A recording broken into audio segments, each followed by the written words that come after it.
Hey friends, welcome back to the channel. If you're new here, my name is Ali, and on this channel we explore the evidence-based strategies and tools that can help us along our shared journey of living healthier, happier, more productive lives. And this is my complete productivity system split into the 6 categories of coordinate, communicate, consume, capture, create, and other miscellaneous stuff. All right, let's start with module 1, coordinate. And I think any productivity system basically needs 3 things, at least in the coordinate department. Firstly, we need some kind of calendar for managing our schedule. Secondly, we need some kind of project management system for managing our tasks and our lists and our projects.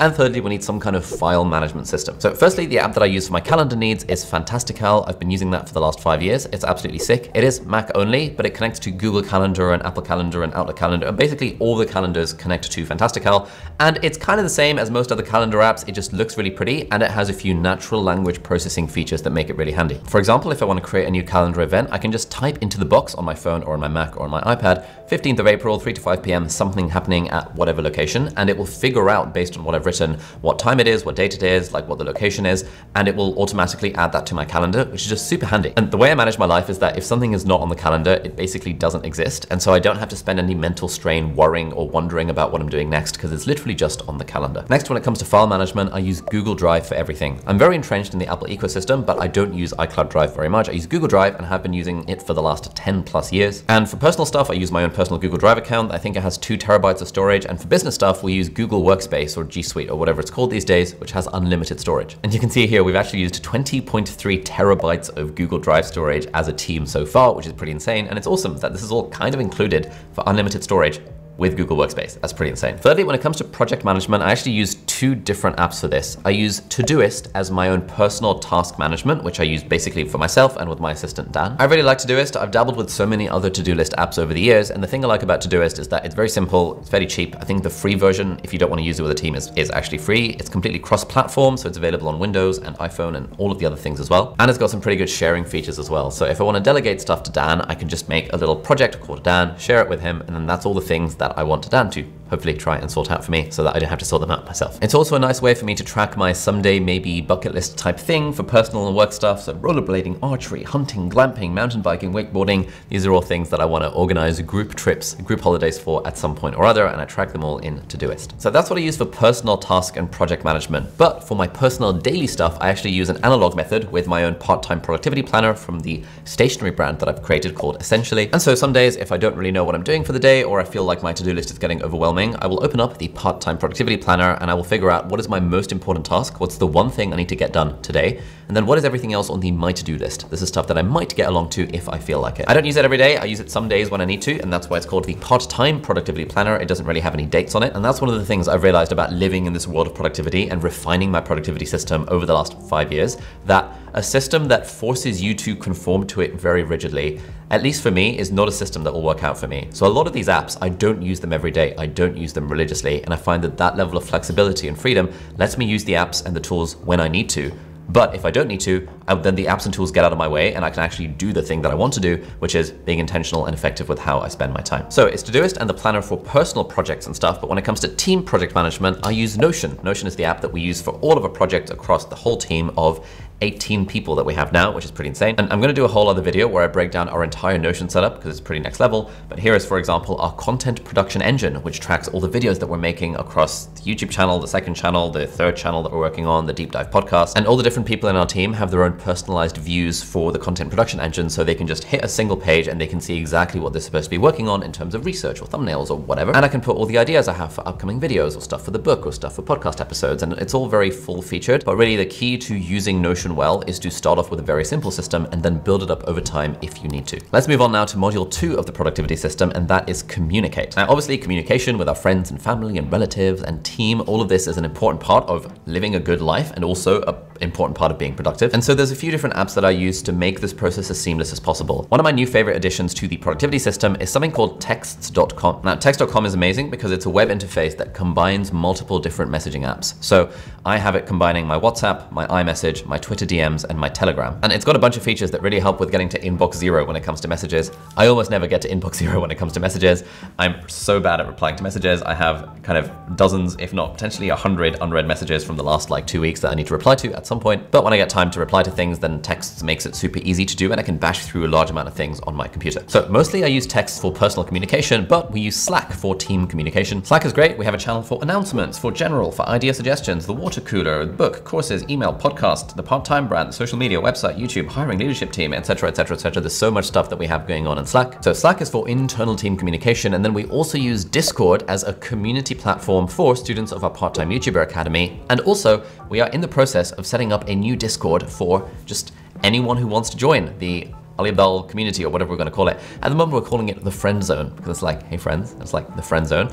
This is a free Discord server. We're like literally in the process of building it up. I think it's ready. So if you hit the link in the video description, you can join the Discord server if you're interested in something like that. Yeah, we've got a general chat channel, a book club channel, a playlist, a rating your setup, and I'm going to be doing these sort of everyday co-working sessions on Discord where I share my music, and then I can use those focus sessions to make progress on my book. So if you want to join the Friend Zone community, hit the link down in the video description. It's completely free. It's always going to be free. Just a fun little thing that we're trying out, and we're gonna see what it's like. And then the app that I use for email is in fact Superhuman, and I've been using Superhuman since I think 2018 or 2019. Honestly, it's pretty expensive. It's $30 a month. It's useful if you get large amounts of email and need to blitz through it at like rapid speed, because it does help me get through my inbox a lot faster than I used to before. But it's probably a little bit excessive for most people, and you can absolutely get free email apps that do exactly the same thing. And so I have my multiple Gmail and Google Workspace accounts connected to Superhuman so that I can use it on my laptop, I can use it on my phone, I can use it on my iPad and get through email faster if I decide that that's what I need to do in a given moment. And then the final app in the communication category is in fact Loom. Now Loom is a really great way of screen recording your screen and like sharing camera and audio and stuff. And me and the team, we use Loom to, for example, send messages to one another. If someone is doing a presentation, rather than doing it on a meeting on Zoom where everyone has to waste time and do the meeting, they'll just record a Loom of the meeting, and then we can all watch it at 2x speed so that we can be up to speed on what's going on in a very efficient fashion. Some weeks at the end of the week, I also do like a little weekly update for the team internally, and I record that on Loom because it's so much easier for me to just speak to a camera or speak to my phone or speak to whatever than it is for me to write out a kind of word-for-word update. Okay, so that was coordinate and communicate. Let's now move on to module 3 of the productivity system, and that is consume. For a lot of us, consumption is probably not going to be part of productivity, although to be honest, my personal definition of productivity is that productivity is about using our time intentionally and effectively. And if we want to consume things like books or podcasts or audiobooks or even scrolling through social media, there are more productive, i.e. intentional and effective ways of doing that than others. So let's just take these one at a time. The app that I use for podcasts these days is Castro. I've experimented with so many different podcast apps over the years, Air.io, Spotify, Apple Podcasts, Overcast, but the one that I landed on was Castro, and that's the one that I use every day. The app that I use for reading PDFs is PDF Expert. Again, dabbled with so many of them over the years. That's the best app I found for reading PDFs on my Mac. Obviously, I spend a lot of time watching videos, and obviously I watch those videos on YouTube, but I tend to watch them at 2x speed on my phone, or if I'm watching on my Mac, I will often watch videos at 2 times speed, potentially even sometimes higher instead, because often YouTubers take ages to get to the point. And there's various extensions for Chrome and Safari. I use Safari mostly, so I use this video speed controller extension for Safari that helps me speed up videos. In terms of reading, I do most of my reading on Kindle, although if I have like a random PDF or an EPUB that doesn't play nicely with Kindle, I'll read it in iBooks. And the nice thing about Kindle and iBooks is that it syncs across all the platforms. I have 2 Kindles, like physical Kindle devices, one that's always on my bedside table and one that's always in my travel bag, so I'm never without a Kindle wherever I'm going. Or if I'm feeling particularly productive, if I'm in an Uber or on public transport or anything, I will use the Kindle app on my iPhone and I can read books on the Kindle that way. And the Kindle app on Mac itself is also surprisingly good, and that's what I do if I need to blitz through a book for research for the book that I'm writing. The app that I use to read articles is Instapaper, and Instapaper is nice because I can save articles to my read it later list from whatever device I am. Again, Instapaper is cross-platform. It's got a Mac app, it's got an iPhone app, and that means if I come across an article on the internet and I don't have time to read it there and then, or if I'm doing something else, I can just chuck it into Instapaper, and then when I've got a moment, if I'm on the toilet or if I'm sitting on a bus or whatever, I can just open up my Instapaper and read through the articles that I've saved on there. Instapaper also has a really good highlight feature, which I'll talk more about in the capture section, so stay tuned for that. And finally, the app that I use for all my audiobooks is in fact Audible. No, they're not sponsoring this video. I wish they were, but you can go to audible.com/AliAbdaal to get like a free trial or something. Anyway, it's just amazing. I discovered Audible in like 2017, and I use Audible for lots and lots and lots of time each week for a lot of nonfiction, but also for a lot of fantasy fiction as well. Brandon Sanderson books are a personal favorite of mine. And if you want to build your own productivity system, I think consume is like a useful part of that. If you're a content creator, consuming is really important because it's important to be able to save ideas. More on that in the capture section. But if, for example, you read a lot of books or a lot of articles or follow a lot of blogs, or for example, listen to a lot of podcasts or audiobooks, it's always useful to experiment with a few different apps in those genres, because you might find an app like Castro for podcasts or Audible for audiobooks that just makes the consumption experience a lot more effective, a lot more intentional, and that ties nicely into our definition of productivity. And the final app I use fairly regularly in the consume section is Shortform, and I use Shortform for reading book summaries. Now, Shortform have a web app, like a website that I use on my Mac, but they also have an iOS app that I use on my iPhone, and like it's genuinely good. They're not even sponsoring this video, but I'll stick an affiliate link in the video description if you want to check it out. There's a free trial, blah, blah, blah. And Shortform is great. It's like by far the best book summary feature app I have ever found. I tried using Blinkist for like a year, but I always found that their book summaries were very surface level. Whereas the really cool thing about Shortform is that the summaries are very in-depth. You get a one-pager summary, which is Blinkist style of the book that you want to read, but then you get detailed chapter summaries. And the even cooler thing about Shortform is that when they give you a summary of a book, they won't just give you the summary of the book. They'll also have these little short-form snippets, or whatever they call it, where they bring in insights from other books, and they say, this is an idea that this person talked about in that book, and then you can see a summary of that book. Or they'll say, hey, this is controversial because that evidence has actually been disproven in this book that you're reading a summary of, and you can read more about that here. And they'll link to some kind of blog or some kind of book or some kind of book summary. So yeah, the really cool thing about Shortform is that it's a more in-depth version of book summaries, and I feel like I get so much more value out of reading a Shortform summary than any other service I've ever found. But if you want to check it out, link in the video description. Not sponsored, but it is an affiliate link. So shortform.com/Ali if you want to help support the channel, etc. All right, so we've talked about consume. Let's now move on to module 4, which is capture. Now, the point of capture is how do we capture quick thoughts on the fly? How do we capture things from the stuff that we have consumed?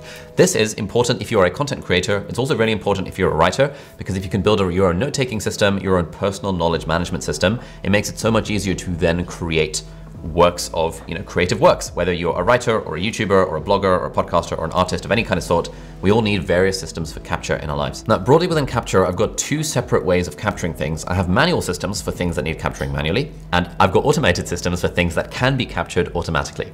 So let's start with the automatic variety. And the key app that I use here is an app, again, I've been using for several years now, and it's called Readwise. Now, Readwise is amazing because it synchronizes with Kindle, with Instapaper, with a few different podcast apps. It synchronizes with iBooks, and essentially anytime you highlight something on any of these different things, it all syncs it to your Readwise database. Now, the basic feature of Readwise is that Readwise will send you an email every day with 5 random highlights. So this is a great way of revisiting stuff that you might have highlighted from books a few years ago, and now you're like, oh, that's kind of interesting. I like seeing my Readwise email every now and then. But the other cool feature of Readwise is that it can actually export automatically to apps like Notion and Roam and various others along the way. And so if you're like me and you're a content creator, or you're trying to build like a automated note-taking system for, taking insights from the stuff that you've consumed, you can just chuck them directly into your note-taking app of choice. Back in the day, I used to use Roam Research. I'm still kind of trying to figure out my perfect note-taking app, because as I've realized over the last few months of trying to write my book, actually the workflow you need for a note-taking app for writing a book has more requirements than the workflow for making YouTube videos, for example. And so I've actually started using Apple Notes mostly on that front, but I'll tell you more about that in the create section. And so, for example, you can see here the Readwise to Notion integration, and this shows all of my highlights from various books, and 372 of them so far. And it does books, it does podcasts, it does articles, it does tweets even. So this is really good. If you want to check out Readwise, I'll stick an affiliate link down in the video description, and that will actually give you a 2-month free trial, where it's normally a 1-month free trial. So you get some value out of it, and you can see if the app adds any value to your life. All right, so we talked about automated capture. Let's now talk about manual capture. And there is still a requirement for manual capture, annoyingly. For example, it's really hard to take notes from audiobooks. So if I need to take notes from audiobooks, I will just open up Apple Notes. That is my app of choice when capturing stuff. So for example, I have this book notes folder where generally if I'm listening to an audiobook, I will take notes on this as we go along. Coaching Habit, really good book recently. What Money Can't Buy, The Sovereign Individual, 12 and a Half by Gary Vaynerchuk, etc., etc. And if I'm listening to an audiobook, if I'm at the gym or if I'm walking around and I find an interesting point, I will literally just pause the audiobook. I'll often screenshot the timestamp so I can come back to it. Realistically, I never come back to it. But then I'll just write a few notes on Apple Notes of what I'm thinking at the time. And this is just like, I wish someone had an automated way of capturing actual notes from audiobooks. That would be game changing. I also use manual capture when it comes to capturing ideas from podcasts. Now, there is an automated way of doing this, and that's based on an app called Air.io. And Air.io links nicely into Readwise. And I used that for a few months, I think about a year or two ago, actually for about 6 months.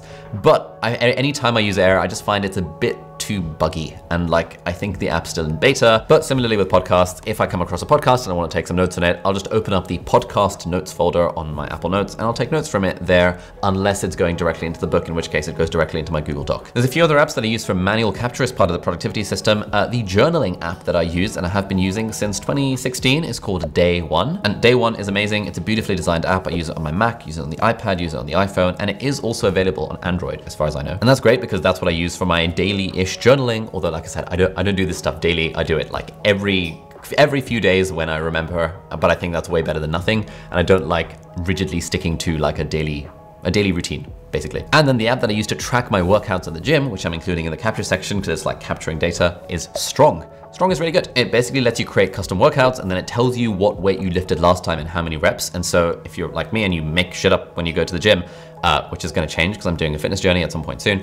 But when I make stuff up, it at least means that I know what I lifted last time. And so I can just lift a little bit heavier than that, you know, incorporating progressive overload into this thing of trying to live a healthier life and being a little bit more hench. All right, let's move on to module 5 of the productivity system. And that is the create module. Now, broadly, there's two forms of things that I create. There is the text-based stuff, and then there is the media-based stuff. So in terms of text-based stuff, it's a simple combination of Google Docs, for book-related things, Notion for any video-related things, because that's what we use for project management within the team, and Apple Notes for most other like quick note-taking here and there. I've even been using Apple Notes a lot for book notes and for book research, and it's just so easy using Apple Notes. I have dabbled with all of the other note-taking apps under the sun. I've dabbled with Notion and Roam and Evernote and Obsidian and RemNote and Simple Note and all this stuff, and I've just found over time that simple is just better for me. Maybe your mileage may vary. Maybe I don't have the perfect system for Roam research just yet.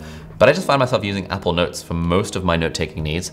In fact, a lot of the book chapters I've been working on, I've actually written the first draft in Apple Notes because there's something about writing in Apple Notes that just feels less high pressure than writing in Notion or writing in Google Docs. And then when it comes to the media apps for presentations, I tend to use Keynote, although I'll occasionally use Google Slides as well. In terms of photos and graphics and thumbnails and stuff, I tend to use 3 apps. I use Apple Photos to manage my photo library. I use Lightroom, Adobe Lightroom, if I need to make kind of tweaks to photos because it's more powerful than Apple Photos is. And I use Photoshop if I need to do anything fancy when it comes to image manipulation to create thumbnails, for example. Then when it comes to web design and that kind of thing, I use Figma. And Figma was how I designed my personal website, and it's how I mock up thumbnails, and it's how I do mock-ups for like logos and web designs and Instagram carousels and the other kind of stuff that I do on a sort of designy side. And then on the video side, so I use an app called ScreenFlow, which I'm currently using to record my screen. That's a Mac app that lets you, well, record a screen. I use a nice little utility called Recut, which helps get rid of pauses from things like videos and podcasts. I use an app called Descript when it comes to editing things like a Word document. So for example, when editing a podcast, we'll import it into Descript and we'll be able to just edit it as if it were a Word document there, which is quite handy. And for video editing, since 2017, I've been using Final Cut Pro on the Mac to do video editing. And this is probably a good time to tell you that I have my very own online class about how to edit videos from beginner to pro YouTuber using Final Cut, and it's all available completely for free on Skillshare, who are very kindly sponsoring this video. I'm sure you must have heard by now. I talk about Skillshare all the time. I have like 10, 11, 12 classes on Skillshare. So if you hit the link in the video description, you sign up for a 1-month free trial of Skillshare. For that month, you can watch all of my classes, including my 4-hour-long class on how to edit videos in Final Cut Pro. I've also got 3 whole classes around productivity. So if you're watching this video about the productivity system, you might like to check those out. One of them is about productivity for creators, and it's about the specific productivity tools and hacks and stuff that I use to be able to kind of be a content creator in a productive fashion. And then the other 2 are more about the general principles and strategies in the world of productivity. So this video that you're watching right now is very much based on the tools and the apps, but the classes on Skillshare are very much based on the principles and strategies that you can apply to your life, no matter what stage of life you're at. So if any of that sounds up your street, then do hit the link in the video description, and the first 1,000 people to click that link will get a free 1-month trial of Skillshare. Skillshare is incredible. They sponsor the videos. I've been teaching on Skillshare since 2019. I use Skillshare all the time if I want to learn something. It's just absolutely sick. So thank you so much, Skillshare, for sponsoring this video. And finally, let's move on to module 6, which is miscellaneous / utilities / other things that didn't fit neatly into the other 5 C's. And one of the main apps I use for this is an app called Alfred. And Alfred is the first app I ever install when I get a new Mac. And when I'm using a friend's Mac and they don't have Alfred, I feel the pain of not having Alfred. Alfred is basically like the Mac Spotlight search on steroids. So you can search the web, you can search Amazon, you can search for files and folders and basically anything. And it just sort of makes my speed at doing stuff on a computer about 3 times faster than clicking on Finder, clicking on things, clicking on a folder, or clicking on the dock, clicking on Safari and going on a URL, I can just put it into Alfred and it's so quick. Secondly, I use an app called Rise.io, which I've been using since November 2021, I believe. And Rise.io is great because it's an automatic time tracker. And so, for example, it can tell me on a weekly or a daily or a monthly basis what proportion of time I'm spending on various things. So for example, last week, allegedly I worked for 36 hours, of which 8 hours was on Zoom, 4 hours was documenting, 4 hours in-person meeting, 3 hours writing. It takes a few seconds for it to figure out like what category different apps are in, but it's actually been genuinely useful for me to figure out where the hell my time is going. And then there's a few other Mac utilities that I use. So for example, there's an app called Moom that lets me kind of move windows from one bit of the screen to the other bit of the screen, which is kind of helpful. And I also use a combination of Dashlane and 1Password for password management, along with a little bit of iCloud Keychain. We use 1Password for team stuff and Dashlane for personal stuff. Right, so those were the 6 different modules of the system. And one thing that I didn't talk about in depth was the capture and the automated capture module. That is explored in much more detail in this video over here, which is about this combination of 5 apps that's genuinely changed the way that I approach content creation and therefore has changed my life. So click that video over there if you want to check it out. Thank you so much for watching, and I'll see you in the next video. Bye-bye.